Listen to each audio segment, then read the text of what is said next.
আপনারা এবার দেখেছেন ফুলকলিতে ইসলাম সওয়াব মাহফিলে মদিনা তৈয়বা থেকে আহলে বায়তের একজন সদস্য এবং বরেণ্য আলিমে দ্বীন সৈয়দ আল হাবিব আসিম আদি ইয়াহিয়া হাফিজাহুল্লাহ তশরিফ এনেছেন। রাতে যখন খেতে বসেছেন তিনি আমাকে একটা ঘটনা বলেছেন, ওইটা বলে শেষ করে ফেলবো।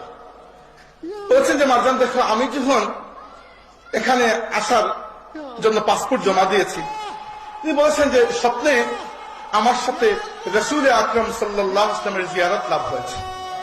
এবং আপনারা জানেন রাসূল সাল্লাল্লাহু আলাইহি ওয়াসাল্লাম যখন তার উম্মতের মধ্যে কাউকে দেখা দেন, সাক্ষাৎ দেন, এর থেকে বেশি সৌভাগ্য দুনিয়ার জমিনে আর কিছু হতে পারে না। তখন উনি নিজে বলেছেন আমাকে যে আমি জিজ্ঞাসা করলাম যে ইয়া রাসূলুল্লাহ, আমি বাংলাদেশে যাচ্ছি। রাসূল সাল্লাল্লাহু আলাইহি ওয়াসাল্লাম বললেন আমার দুইজন উম্মতের কাছে আমার সালাম পৌঁছে দেবে। একজন হচ্ছেন শাহজালাল এবং একজন হচ্ছেন আব্দুল লতিফ ফুলকলি রহমাতুল্লাহ।